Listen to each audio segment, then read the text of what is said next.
மாணவர்கள் எவரும் போதைக்கு அடிமையாகாதீர்கள். அடிமையானவர்கள் மீண்டதாக சரித்திரமில்லை. எனவே உங்களையும் சமூகத்தையும் பாதுகாத்துக் கொள்ளுங்கள். உங்கள் நலன் கருதி கல்வி டிவி. வணக்கம் மாணவ செல்வங்களே, இதை நாங்கள் புவியியல் பாடத்தில் அபிவிருத்தி பற்றி பார்க்க இருக்கின்றோம். முன்னே நாம் பார்த்துருக்கின்றோம் பல விடயங்களை. என்ன இறுதியாக பார்த்தது அபிவிருத்தியை அளவிடுகின்ற எண்ணக்கருக்களை நாங்கள் பார்த்தனாங்க. அதில் மிக முக்கியமாக பழைய குறிகாட்டிகளும் புதிய குறிகாட்டிகளும். புதிய குறிகாட்டிகளில் முக்கியமாக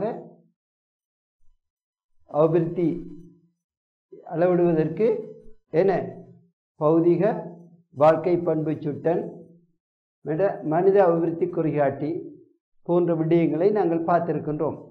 இன்னும் பல்வேறு குறிகாட்டிகள் இருக்கின்றன. அதுவும் உங்களுக்கு நான் சொல்லி இருக்கிறேன். என்ன அபிவிருத்தியை அளவிடுவதற்கான குறிகாட்டியல்ல பலவற்றை உங்களுக்கு நான் சொல்லியிருக்கிறேன். என்ன விளங்குதானே? சரியா? ரைட். அப்போ நாங்கள் பார்ப்போமாண்டா. இன்றைக்கு நாங்கள் பார்க்க போகிற விடயம் பிள்ளைகள் அபிவிருத்தியை நிலைப்பேண் அபிவிருத்தி பற்றி பார்க்க இருக்கின்றோம். நிலைப்பேண் அபிவிருத்தி. இந்த அபிவிருத்தி எவ்வாறு பல்வேறு சவால்களை எதிர்கொள்ளுகின்றன? ஒரு நாடு அபிவிருத்தி அடைய எத்தனிக்கும் போது அது எவ்வாறான பல்வேறு சவால்களை எதிர்நோக்குகின்றன என்பதையும் இன்றைக்கு நாங்கள் பார்க்க இருக்கின்றோம். சரியா பிள்ளைகள்? ஓகே. நீங்கள் அதற்கு முதல் படிப்பதற்கு ரெடியா பிள்ளைகள்? மதியானம் சாப்பிட்டீங்களா எல்லாரும்? ஓகே. பசியோடு இருந்து படிப்பு இராது என்ன? ஆனாலும் பசிக்க பசிக்க எனக்கு சாப்பாடு இல்லையே என்று கொண்டு படிக்காமல் விடக்கூடாது பிள்ளைகள். ஓகே. எனக்கு பசிக்குது, எனக்கு சாப்பாடு இல்லை என்றது படிக்காமல் விடக்கூடாது. பச்சை தண்ணி குடிச்சிட்டாவது படிக்க வேணும். நீங்கள் படிச்சிட்டிங்கண்டா நாளைக்கு உங்களுக்கு சாப்பாடு தானாக கிடைக்கும். படிக்காம விட்டோம்ண்டா என்ன இன்றைக்கு யாரும் சாப்பாடு தருவாங்க? இன்றைக்கு அம்மா அப்பா இருக்கும் வரையும் சாப்பாடு தருவாங்க. சொந்தக்காரர்கள் 2 நாளைக்கு கூப்பிட்டு சாப்பாடு தருவாங்க. பிறகு நீங்கள் சாப்பாட்டுக்கு கூட அலைய வேண்டிய நிலை ஏற்படும். படிச்சிட்டீங்கன்னு சொன்னால் நீங்கள் அதுக்கேற்ற வேலை உங்களுக்கு கிடைக்கும். எவ்வளவு தூரம் படிக்கிறீங்களோ அவ்வளவு தூரத்துக்கு உங்களுக்கு வேலை கிடைக்கும். அந்த வேலைக்கேற்ற சம்பளம் கிடைக்கும். உயர்வாக படிச்சுங்கன்னா உயர்வான சம்பளம் கிடைக்கும். நல்ல வசதியாக நல்லா வாழலாம். எவ்வளவு தூரம் நீங்கள் படிக்கிறத பொறுத்து தான் உங்களுக்குரிய வேலையும் அதற்குரிய வருமானமும் கிடைக்கும். ஆகவே படிச்சிருங்கோ. படித்தால் நீங்கள் மற்றவரை பாதுகாக்க உங்களால் முடியாவிட்டால் உங்களையே நீங்கள் சாப்பாடு இல்லாமல் இருப்பதையோ தவிர்த்து கொள்ள முடியும். ஏன்னா வருமானம் வேணும் உங்களுக்கு, எதிர்க்கும் சாப்பாட்டுக்கு கூட. ஆகவே படிக்க வேணும். ஏன்னா நீங்கள் படித்து நல்லா வர வேணும், நிறைய படிக்க வேணும், உயர்ந்த வாழ்க்கை வாழ வேணும். நாங்கள் எங்களோட மாணவர் என்று பார்த்து ஆசைப்பட வேணும். நீங்கள் செய்கிற குரு தட்சணை இதுதான். என்ன குரு தட்சணை? இந்த மாணவன் உயர்ந்த நிலையில் இருக்கிறான் என்பதுதான். நீங்கள் எவ்வளவு தூரம் உயர்ந்து போறீங்களோ அவ்வளவு நீங்கள் எங்களுக்கு குரு தட்சணை செய்கிறீங்க. நாங்கள் உங்கள்கிட்ட கேட்பதெல்லாம் அதைத்தான். நான் உங்களை படிப்பிச்சனே, சின்னலேருந்து படிப்பிச்சனே, கஷ்டப்பட்டு படிப்பிச்சனே, நீ எனக்கு என்ன தருவாய் என்று கேட்டால் உன்னுடைய கட்டை பெருவிரலை கேட்க மாட்டோம். நாங்கள் ஆசிரியர்கள் அன்றைக்கு 7 கிலோமீட்டர் கட்டை பெருவிரலை கேட்டார்கள். என்ன கேட்டு என்ன அவன் வில் வித்தையில் சிறந்தவன் விளங்கிய போது என்ன. ஆனால் நாங்கள் ஆசிரியர்கள் அப்படி கேட்க மாட்டோம். நாங்கள் கேட்குற குரு தட்சணை நீங்கள் இவ்வளவு தூரம் உயர்ந்து வருகிறீர்களோ, படித்து படித்து பட்டங்கள் பெற்று வாழ்க்கையில் முன்னேறி உயர்ந்து பல்வேறு செல்வங்களையும் பெற்று நீங்கள் சந்தோஷமாக வாழ்கிறீங்களோ அதுதான் நீங்கள் எங்களுக்கு செய்கிற குரு தட்சணை. பெற்றோருக்கும் ஆசிரியர் எங்களுக்கும். ஓகே பிள்ளைகள், படிக்க வேண்டும். என்ன இப்போ நாங்கள் பாடத்துக்கு வரோம். ஓகே. அப்போ இன்றைக்கு நான் நிலைப்பேண் அபிவிருத்தி என்றால் இதையும் உங்களுக்கு நான் விளங்கப்படுத்தியிருக்கின்றேன். நிலைப்பேண் அபிவிருத்தி, நிலையை அதை நிலையாக நிற்க வேண்டும், அதை நாங்கள் பேணி கொண்டிருக்க வேண்டும். பேணுவதென்றால் பாதுகாத்து கொண்டிருக்க வேண்டும். இதுதான் அந்த கருத்து. ஒன்று நிலையாக இருக்க வேண்டும், அது அதாவது உறுதியாக இருக்க வேண்டும், அந்த உறுதி பாதுகாக்கப்பட வேண்டும். என்ன, அது கீழே போக விடக்கூடாது, இன்னும் இன்னும் மேலே போக நாங்கள் அதை பாதுகாத்து கொள்ள வேண்டும். அதுதான் நிலைப்பு அபிவிருத்தி. இப்ப விளங்குதா? இப்ப என்ன, நிலைத்து நிற்கக்கூடிய அபிவிருத்தி, சஸ்டைனபிள் டெவலப்மெண்ட் என்று கூறுவார்கள். விளங்குதா? இப்ப அது என்னத்தில் தங்கி இருக்கிறது என்று பார்த்தோம் என்று சொன்னால், ஒரு நாடு என்ன சகல வழிகளிலும் முன்னேறி இருக்க வேண்டும். அந்த சகல வழியான முன்னேற்றமும் உங்களுக்கு நான் அடிக்கடி சொல்லுகின்றேன், எல்லாம் பொருளாதார, சமூக, கலாச்சார மற்றும் அரசியல் மற்றும் ஆன்மீகம் சம்பந்தமான அனைத்தும் வளர்ச்சி அடைந்து உச்ச வளர்ச்சியை நோக்கி செல்லுதலே அபிவிருத்தி எனப்படும். அபிவிருத்திக்கு என்பது முடிவில்லை என்று சொல்லிட்டேன். ஆகவே உச்ச வளர்ச்சியை நோக்கி மேலும் மேலும் முன்னேறி கொண்டு செல்லுதலே அபிவிருத்தி ஆகும். என்ன, இதுல இவை அனைத்தும் பேணப்படுவதோடு இவற்றையெல்லாம் நம்ம எங்கிருந்து பெறுகின்றோம்? நாம் வாழும் சூழலிலிருந்து, நாம் வாழுகின்ற சூழலிலிருந்து. மந்திரத்தாலே இவற்றை நாம் பெற முடியவில்லை. எங்களுக்கு தேவையான எல்லாம் மந்திரத்தாலே நாங்கள் பெறுவதில்லை, நாம் வாழும் சூழலிலிருந்து தான் நாங்கள் பெற்றுக்கொள்கிறோம். எனவே அந்த சூழலும் முக்கியமானது அபிவிருத்திக்கு. அந்த சூழல்ல இருந்து நாங்கள் எல்லாவற்றையும் பெறுவதனால அந்த சூழலும் நிலைத்து நிற்க வேண்டும், அந்த சூழலும் பாதுகாக்கப்பட வேண்டும். சரியா பிள்ளைகள்? சரியா? இப்ப எனவே அந்த சூழலை பாதுகாப்பதற்கு சூழல் முகாமைத்துவம் என்பதும் மிக முக்கியமானதாகும். எல்லாம் முகாமைத்துவம் செய்யப்பட வேண்டும். ஆணித்தரமாக, ஆணிவேராக நாங்கள் எல்லாவற்றையும் சூழலிலிருந்து பெறுவதனால் சூழல் சிறந்த முகாமைத்துவம் செய்யப்பட வேண்டும். முகாமைத்துவம் செய்யப்பட மேற்பார்வை செய்யப்பட்டு அது பாதுகாக்கப்பட வேண்டும். இப்ப விளங்குதா பிள்ளையர்? அப்ப அபிவிருத்தி என்பது, அதிலே நிலைப்பேண அபிவிருத்தி என்பது, ஒரு நாடு சகல வழிகளிலும் அதி உன்னத வளர்ச்சியை நோக்கி சென்று கொண்டே இருத்தல். அபிவிருத்தி அடைந்த நாடு உன்னத வளர்ச்சி அடைந்த நாடு. ஆனாலும் அந்த அபிவிருத்தி என்பது முடிவல்ல, அது இன்னும் இன்னும் மேலே சென்று கொண்டிருக்க வேண்டும். எனவே அந்த அபிவிருத்தி சகல முன்னேற்றங்களும் இருக்கும்போது அங்கு சூழலும் குவிமையப்படுத்தப்பட்டிருக்க வேண்டும். என அவை பாதுகாக்கப்பட வேண்டும். எதிர்கால சந்ததிக்கும் அது கையளிக்கப்பட வேண்டும். அந்த எதிர்கால சந்ததி இனிவரப்போகும் எதிர்கால சந்ததிக்கும் கையளிக்கப்பட வேண்டும். எனவே அது நிலைப்பேண் அபிவிருத்தியாக இருக்க வேண்டும், நிலைத்து நிற்கக்கூடியதாக, அந்த நிலைப்பு கூட பேணப்படக்கூடியதாக, பாதுகாக்கப்படக்கூடியதாக இருக்க வேண்டும். இப்ப விளங்குதா? இப்ப ஓகே பிள்ளைகள்? ஓகே. எனவே இந்த ஒரு நாடு அபிவிருத்தி அடையும் போது, எந்த ஒரு நாடு அபிவிருத்தி அடைந்தாலும் அல்ல அடைந்து கொண்டு வருவதா இருந்தாலும் அங்கு என்ன நடக்கும்? அங்கு தேவைகள் அதிகமாக காணப்படும். புது புது தேவைகளும் அதிகரித்து கொண்டு போகும். ஏன்? அன்று வாழ்ந்த வாழ்க்கை இன்றைக்கு இல்லை, இன்று வாழ்ந்த வாழ்க்கை நாளைக்கு பழைய வாழ்க்கையாகிவிடும், ஸ்டைல் இல்லாத வாழ்க்கையாகிவிடும். எனவே முன்னேற்றம் என்பது தொடர்ச்சியாக வளர்ந்து கொண்டே இருக்கும். புது புது கண்டுபிடிப்புகள் மூலம் முன்னேறி கொண்டிருக்கும். அது என்னவா இருந்தாலும் சரி, சமையலாக இருந்தாலும் சரி, ஆடை அணிகளாக இருந்தாலும் சரி, உங்களோட கல்வியாக இருந்தாலும் சரி, என்னவா இருந்தாலும் சரி, அது புது புது முன்னேற்றங்களை பெற்றுக்கொண்டு போகுது. ஸ்டைல் என்று சொல்லுவீங்க உங்களோட வார்த்தையில், நாகரிகம் புதிய புதிய முன்னேற்றங்களை, வடிவங்களை பெற்றுக்கொண்டு அது போகும். ஆகவே என்னடக்கம் அப்படியாக முன்னேறுகின்ற வேளையில இதே நேரத்தில் தேவைகள் அதிகரிக்கும், புது புதிய தேவைகள் எல்லாம் வரும், இருக்கின்ற தேவைகள் அதிகரிக்கும். முதல் 100 பேர் சாப்பிட்டது இப்ப 1000 பேர் சாப்பிட வேண்டிய தேவை இருக்கும். ஏனென்றால் சனத்தொகையும் வளர்ந்து கொண்டிருக்கும். அப்ப சனத்தொகையும் வளரும் போது முதல் 100 பேருக்கு காணுமானது இன்றைக்கு 1000 பேருக்கு தேவையா இருக்கும்.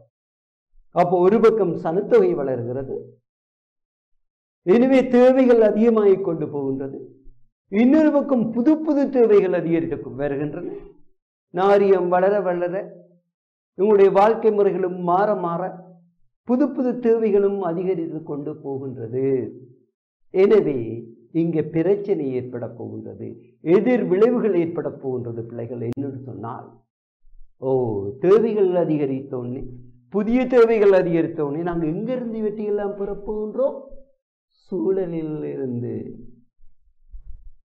ஆகவே நாம் பெறுகின்றவை சில எடுக்கெடுக்க முடியாது இருக்கும்.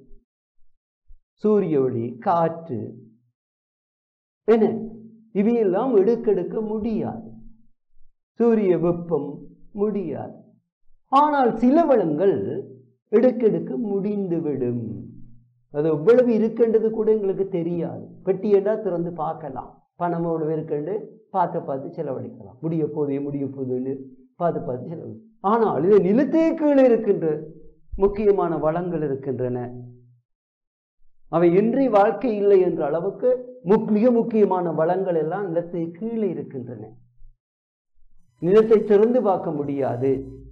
அவை எவ்வளவு இருக்கு, எப்ப முடியும் என்று எங்களுக்கு தெரியாது. முடிந்தால் எங்களுடைய வாழ்க்கையும் முடிந்துவிடும். அந்த அளவுக்கு இன்றைக்கு அவை முக்கியத்துவம் பெற்றிருக்கின்றன.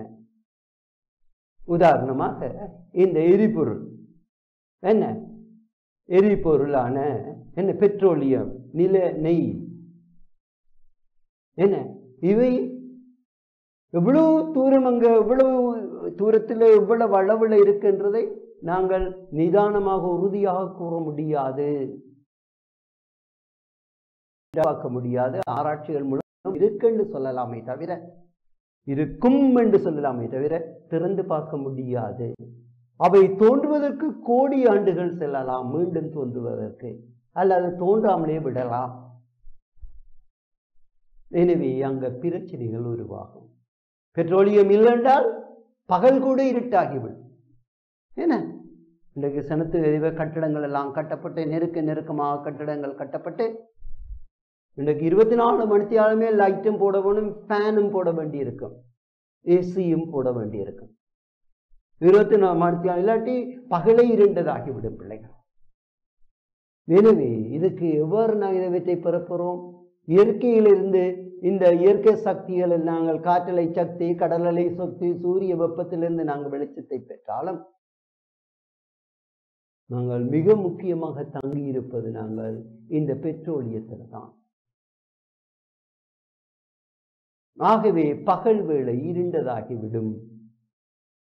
ஏனென்றால் இந்த சூரிய ஒளியோ, காற்றலையோ, சூரிய வெப்பத்தையோ நாங்கள் சக்திகளாக எந்த நேரமும் பயன்படுத்த முடியாது. மழை காலம் என்றால் சூரிய வெப்பம் இருக்காது, காற்றும் வேகமாக வீசும், அல்ல புயல் காற்றாக மாறும். இந்த பிரச்சனைகள் எல்லாம் இருக்கின்றன. ஆனால் இந்த பெட்ரோலியத்திலிருந்து நாங்கள் அது இருக்கும் வரையும் தாராளமாக பெறலாம், தாராளமாக பாவிக்கக்கூடியதாக இருக்கின்றது. அது இரவென்ற பகல் என்ற வெயில் என்ன, மழை வீழ்ச்சி என்ன, எந்த நேரத்திலும் அதை நாங்கள் பயன்படுத்தலாம். என்ன பிள்ளைகள்? ஆகவே என்ன நடக்க போகின்றது? அபிவிருத்தி செய்முறையில் வளங்கள் எதிர்விளைவுகளை நாங்கள் எதிர்நோக்க போகின்றோம். ஏனென்று பார்ப்போமா பிள்ளைகள்? அபிவிருத்தியில் எங்க இயற்கை வளங்கள் சமநிலை குறைதல், இயற்கை வளங்களின் அபரீத நுகர்வு. அப்ப நாங்க என்ன செய்கின்றோம்? சனத்தொகை அதிகரிப்பதனால அதிகமாக இயற்கை வளங்களை நாங்கள் நுகர்வதென்ற பெற்றுக்கொள்ளுகிறோம். அன்று நான் தான் சொன்னேன், நேற்று 100 பேருக்கு தேவைப்பட்டது, இன்றைக்கு 1000 பேருக்கு, நாளைக்கு 5000 பேருக்கு தேவை. ஏனென்றால் சனத்தொகை கூடிக்கொண்டு போகின்றது. சனத்தொகை எப்பவும் அப்படியே இருப்பதில்லை. அபிவிருத்தி அடைந்த நாடுகளில் கூட சனத்தொகை குறைவாக கூடிக்கொண்டு, ஆனால் கூடிக்கொண்டு போகும், குறைந்த வீதத்தில் கூடிக்கொண்டு போகும். அபிவிருத்தி அடைந்து வருகின்ற நாடுகளில் சனத்தொகை வெடிக்கிற அளவு பலூன் சனத்தொகை வேகமாக அதிகரித்து செல்லும். இன்றைக்கு நீங்க இந்தியா பார்க்கலாம்.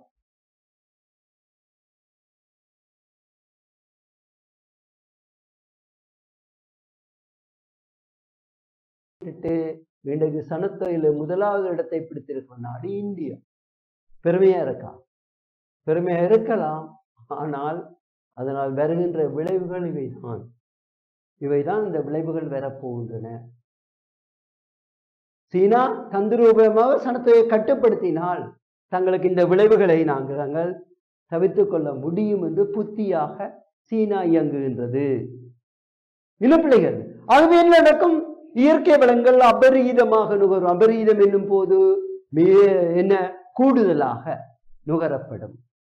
எனவே இயற்கை வளங்கள் கெதியாக முடிந்துவிடும். என்ன கெதியாக இயற்கை வளங்கள் முடிந்துவிடும். எவ்வாறு முன்னேறுவது? எவ்வாறு நாங்கள் வாழுவது? வாழவே முடியாமல் போய்விடுமே. நீர் இல்லாவிட்டால் வாழ முடியுமா? யோசிச்சு பாருங்க. காற்று எந்த நேரமும் இருக்கும், எங்கும் கிடைக்கலாம். சந்திரமண்டலத்தை தவிர பூமியில காற்று எங்கேயும் கிடைக்கலாம். ஆனா நீர், நாங்கள் வாழும் பிரதேசத்திலேயே நீர் தட்டுப்பாடா இருக்கு. என்ன பிள்ளைகள், வெயில் காலங்கள்ல நீர் தட்டுப்பாடா இருக்கு.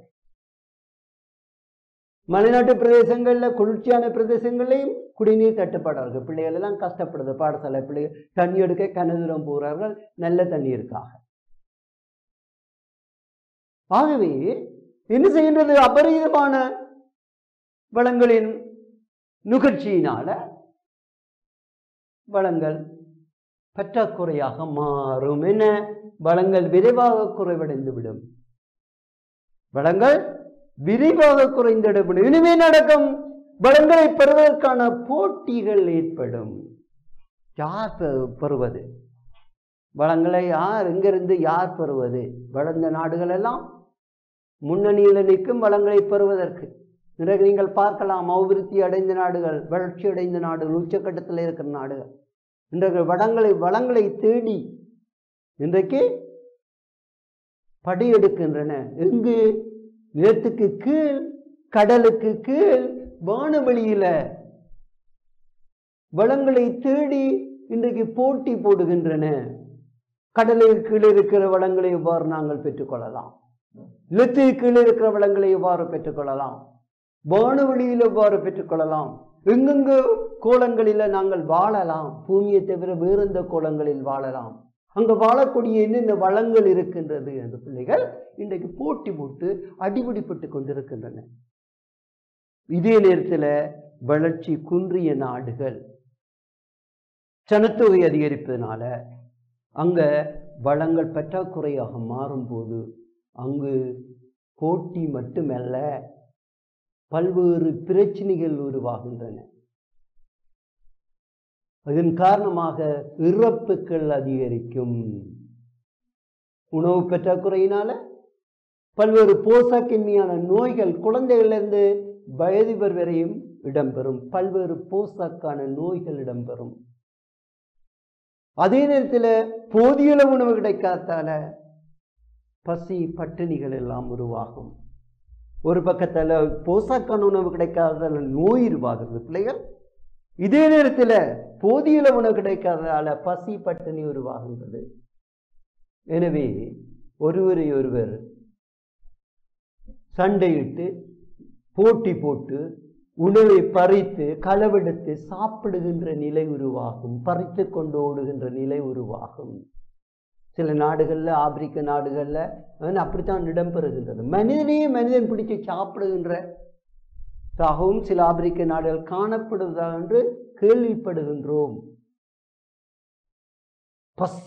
பசி கொடுமையினால தங்களோடு இருக்கின்ற மனிதனையே பிடித்து சாப்பிடுகின்ற, மனிதனை பிடித்து சாப்பிடுகின்ற நிலை இந்த ஆப்பிரிக்க நாடுகளில் காணப்படுகின்றதாம். காரணம் பசி. தண்ணீர் இல்லை பாலைவன நாடுகளில். இந்த பின்தங்கி மிக ஆப்பிரிக்க நாடுகளில் என்ன செய்கிறார்களாம்? தங்களுடைய சலம் என்ன தங்களுடைய யூரினை என்ன செய்கிறார்கள்? தண்ணீராக குடிக்கிறார்களா? பார்த்தீங்களா எவ்வளவு கொடுமையான செய்திகள் என்று பார்த்தீங்களா? பார்த்தீங்களா பிள்ளைகள்? ஏனென்று சொன்னால் வளங்களுடைய அபரீத நுகர்வு, அதே வளங்கள் விரைவாக குறைபடுதல், வளங்களை பெறுவதற்கான போட்டிகள். என்னத்தால? ஒன்று சனத்துவை அதிகரிப்பதனால அபரீதமான நுகர்வு ஏற்படுகின்றது, அல்லது சனத்தொகை அதிகரிப்பதனால, அல்லது புதிய புதிய கண்டுபிடிப்புகளும் அதன் மூலம் ஏற்படுகின்ற புதிய தேவைகளும், நாகரிக வளர்ச்சியினால பிள்ளைகள் இந்த நிலை ஏற்படுகின்றது. எனவே வளங்களை பெறுவதற்கான போட்டி ஏற்படும் போது என்ன நடக்கின்றது? இதே நேரத்தில் இங்கால பார்த்தீங்கண்டா இயற்கை வளங்களின் சமநிலை சீர்குலையும். அது என்ன சமநிலை என்றால்? சமநிலை பேலன்ஸ், எல்லாமே சமனாக இருப்பதை சமநிலை என்போம். எல்லாவற்றிலும் எல்லாம் சமனாக இருந்தால் தான் அது ஒழுங்காக நிறைவாக இருக்கும், எந்த ஆபத்தும் ஏற்படாது. இதோட தமிழ்ல பழமொழி இருக்கு, என்ன பிள்ளைகள்? அளவுக்கு மீறினால் அமிர்தமும் நஞ்சு.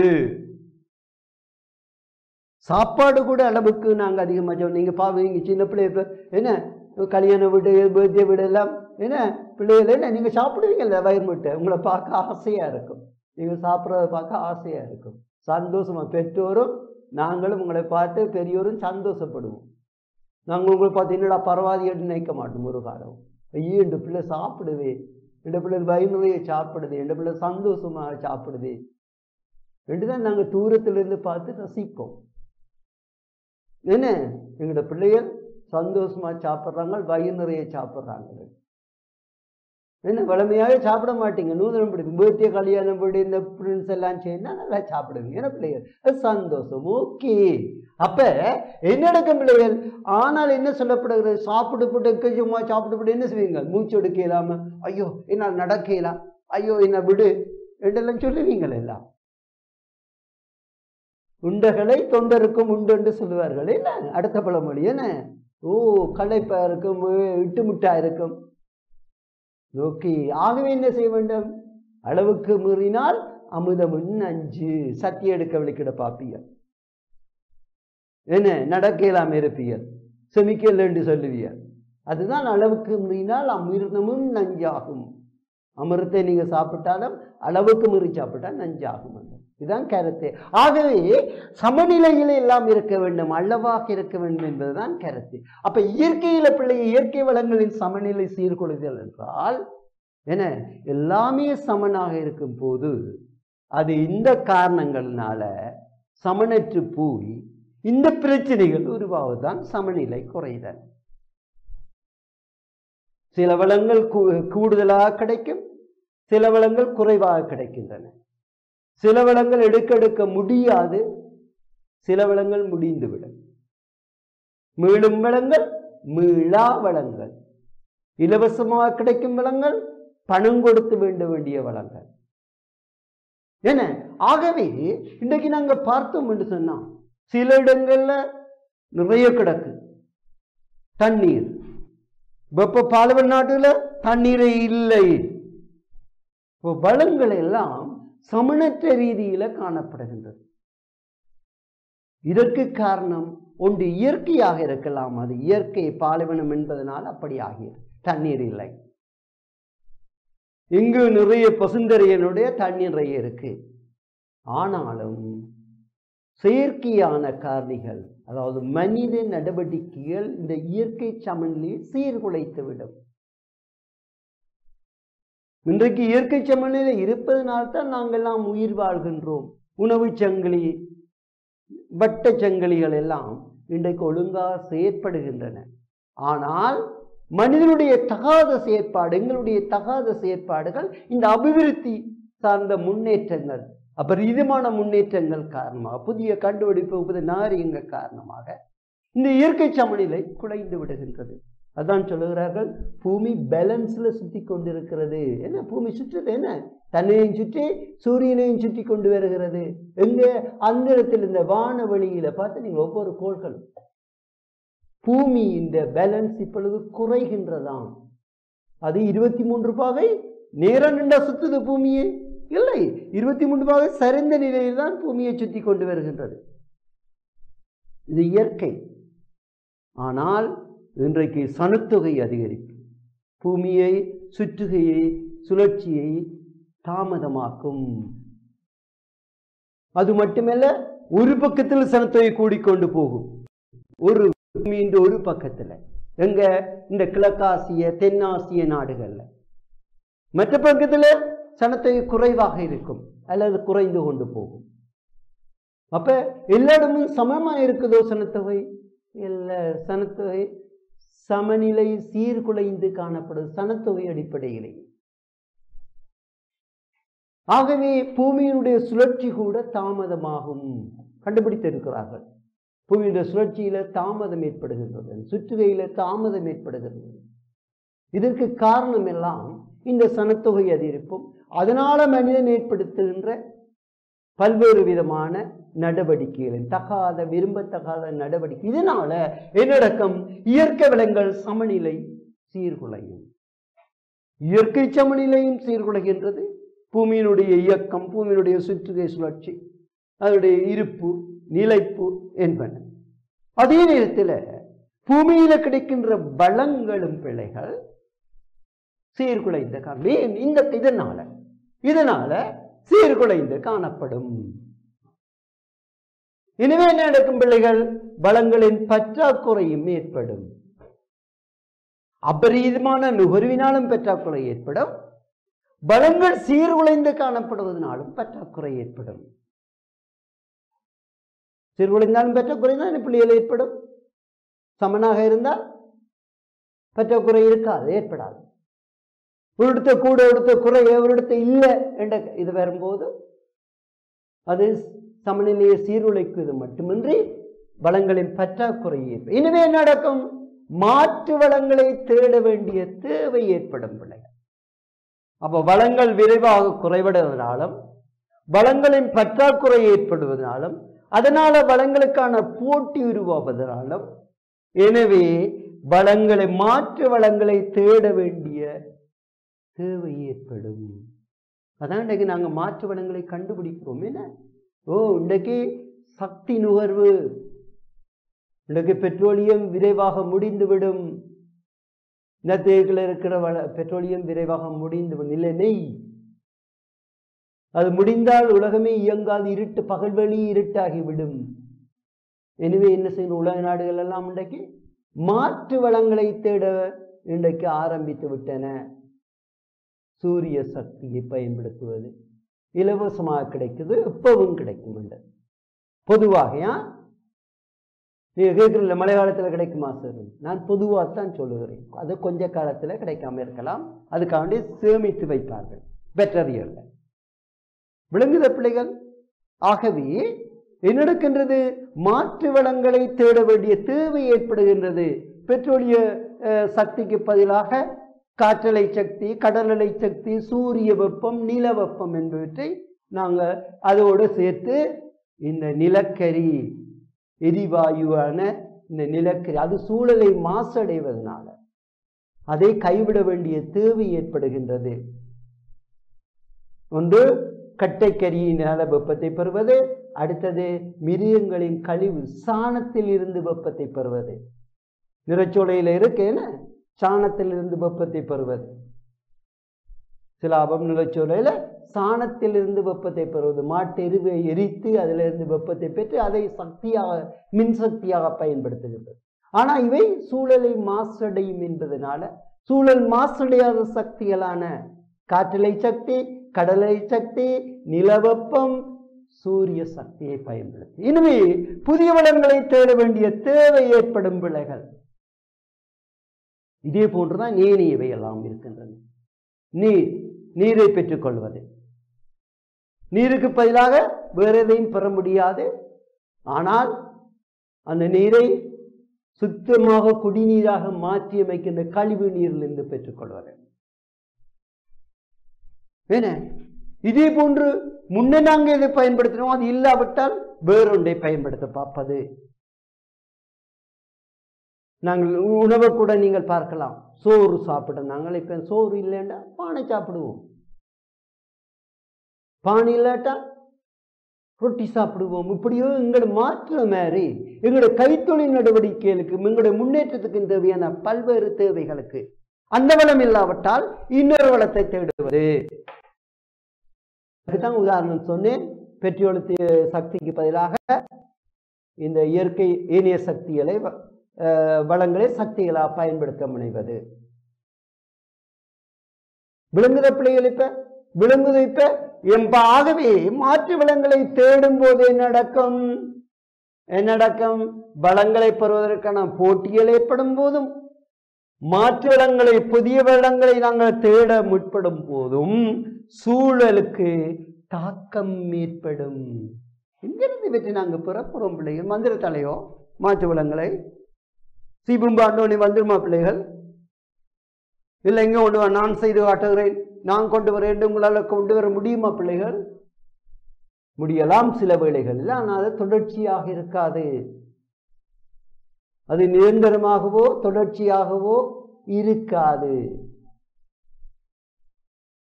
குறுகிய காலத்தான் அப்படியா இருக்கும். உங்களால் கொண்டு வர முடிந்தால் தொடர்ச்சியாக கொண்டு வர முடியாது. ஏனென்றால் அது நாங்கள் எல்லாவற்றையும் எமது சூழலிலிருந்தே பெற்றுக்கொள்கின்றோம். நாம் வாழுகின்ற சூழலிலிருந்தே பெற்றுக்கொள்கின்றோம். எனவே சூழலுக்கு தாக்கங்கள் ஏற்படும். உதாரணம் சொன்னேன். என்ன பெட்ரோலியத்துக்கு பதிலாக என்னத்தை நாங்கள் இப்ப சக்தியா மாற்று வளங்களாக பயன்படுத்த போகின்றோம்? காற்றலை சக்தி, கடலலை சக்தி, சூரிய சக்தி. இவற்றை சூழலுக்கு நாங்கள் பயன்படுத்த சூழலில் பாதிப்பு ஏற்படாவிட்டாலும் அது இயற்கையாக கிடைப்பது, அது சூழல் மாசடைவது இல்லை என்றாலும் அதனாலும் சூழல் தாக்கங்கள் உருவாகும். ஏன் அப்பிரதேசங்களில் இந்த சக்தியை நாங்கள் சூரிய சக்தியை, காற்றலை சக்தியை, கடலை சக்தியை நாங்கள் பயன்படுத்தும் போது அதில் முற்றுமுழுதாக அதில் நாங்கள் சூழல் மாசடைகின்ற சில விடயங்களும் உட்படுத்தப்பட்டு தான் இருக்கும் என்பது உண்மை. சரிதானே பிள்ளைகள்? சும்மா நாங்கள் மேலோட்டமாக செல்லலாம். இந்த காற்றலை சக்தியாலோ கடலலை சக்தியாலோ சூரிய வெப்பத்தினாலேயோ எங்களுக்கு சூழலுக்கு எந்த பாதிப்பும் இல்லை என்றாலும் அது கொஞ்சமாவது பாதிப்பை ஏற்படுத்தித்தான் அது பெறப்படும். இல்லாட்டி இன்றைக்கு மக்கள் எல்லாம் போராட மாட்டார்கள். இன்றைக்கு நீங்க பார்க்குறீங்களே, இந்த காற்றலை எங்கெங்க இடம்பெறுகிற விண்ணில் எனப்படுகின்ற காற்றலை இந்த பூனேரி பக்கம் மேற்கொள்ள அரசாங்கம் வெளிக்கிட்ட போது அது சூழலுக்கு பாதிப்பை உருவாக்கும் என்று மக்கள் போராடுகிறார்கள். ஏதோ இருப்பதனால் தான் போராடுகிறார்கள். ஏன்னா வேகமாக காற்று வீசும், அந்த இடத்துல பறவைகள் எல்லாம், இயற்கை பறவைகள் எல்லாம் அழிந்து விடும் அல்லது இடம்பெயர்ந்து விடும். இயற்கை பறவைகள் எல்லாம் சந்தோஷமாக வாழ்ந்தவை இன்றைக்கு இந்த பெரிய மின் விசிறிகளை அங்கு அமைக்கும் போது என்ன நடக்கும் பிள்ளைகள்? அந்த இயற்கை பட்சிகள், பறவைகளால, மிருகங்களால அந்த இடத்துல வாழ முடியாது. பயங்கரமான இயற்கை சூழல் காற்றுகள் எல்லாம் ஒன்று வேகமாக வீசும் அல்லது இரைச்சலை ஏற்படுத்தும். ஆகவே இவை இயல்பான வாழ்க்கை வாழ முடியாது அந்த இடத்துல. மற்றது விபத்துக்கள் உருவான பறக்கின்ற நேரம் அடிக்கடி அடிபட்டு சாகுங்கள் பிள்ளைகள். இந்த பட்சிகள் எல்லாம் அடிபட்டு சாகுங்கள். ஆகவே அந்த இடத்துல சந்தோஷமா வாழ்ந்த இடத்துல இப்ப சந்தோஷமா வாழ முடியாது. அது இடம்பெயர்ந்து விடும் அல்லது அழிந்து விடும் கொஞ்சம் கொஞ்சமாக. பார்த்தீங்களா? காற்றலை நன்மை இருக்கின்ற அதே வேளையில தீமைகளும் அங்கு மறைந்து இருக்கும் பிள்ளைகள். எனவேதான் அந்த சூழலுக்கு பாதிப்பை ஏற்படுத்தும். அதே போன்ற பிள்ளைகள் ஏனைய சக்திகள் சூரிய சக்தியா இருந்தான, காற்றலை சக்தி, கடலலை சக்தியா இருந்தால அது இயற்கைய சூழலுக்கு பாதிப்பை ஏற்படுத்தாவிட்டால் 100% பாதிப்பை ஏற்படுத்தான்னு சொல்ல முடியாது. அந்த இடத்துல அவை பெறப்படும் போது அந்த இடத்துல மாற்றத்தை ஏற்படுத்தும், சூழல் தாக்கத்தை உருவாக்கும். இப்ப விளங்குதா பிள்ளைகள்? உங்களுக்கு விளங்குதா? ஒரு சின்ன உதாரணம் சொன்ன, அந்த மீன் சொன்ன காற்றலை, காற்று ஆலைகள் சுழலும் போது அந்த இடத்துல பயிர் செய்ய முடியாதுங்க. காற்று தொடர்ச்சியா வீசும். சில நேரங்கள்ல பறவை பட்சிகள் சாகிறது இடம்பெற மட்டுமல்ல, மிருகங்கள் இடம்பெற மட்டுமல்ல, அங்கு விவசாயமும் சில நேரங்களில் பாதிப்பெறலாம். வேகமாக இந்த மின் ஆலைகள் சுழலும் போது விவசாயமும் பயிர்கள் எல்லாம் பாதிக்கப்படலாம். என்ன இதே போன்றுதான் பிள்ளைகள் ஏனைய வளங்களையும் நாங்கள் பார்க்கலாம். புதிய வளங்களை தேடும் போது இன்றைக்கு நாங்கள் நிலத்தை கிண்டி, கடலை கிண்டி இன்றைக்கு நாங்கள் ஆராய்ச்சி செய்கின்றோம். வளங்கள், புதிய வளங்களை தேடுகின்றோம். மந்திரத்தாலை எடுக்கின்றோம்? இல்லை. ஒன்று இல்லத்துக்கு மேல, அல்லது இல்லத்துக்கு கீழே, அல்லது வானவெளியில, அல்லது கடலுக்குள் அடியில் தேட முற்படும் போது என்ன நடக்கும்? அவை அழிக்கப்படும் அல்லது பாதிக்கப்படும். என்ன இல்லத்தை கிண்டும் போது நிலநடுக்கங்கள், எரிமலை வெடிப்புகள், என்ன மண் சரிவுகள், இவையெல்லாம் கடலுக்குள் ஏற்படும் போது கடல் கொந்தளிப்புகள், கடலுக்குள்ளான எரிமலை வெடிப்புகள், கடலுக்குள்ளான நிலநடுக்கங்கள் எல்லாம் உருவாகும். பிள்ளைகள், கல்வி டிவியில் புத்தம்புது நிகழ்ச்சிகளை உடனுக்குடன் பார்த்து மகிழ எமது Facebook மற்றும் YouTube பக்கத்தை லைக் செய்யுங்கள்.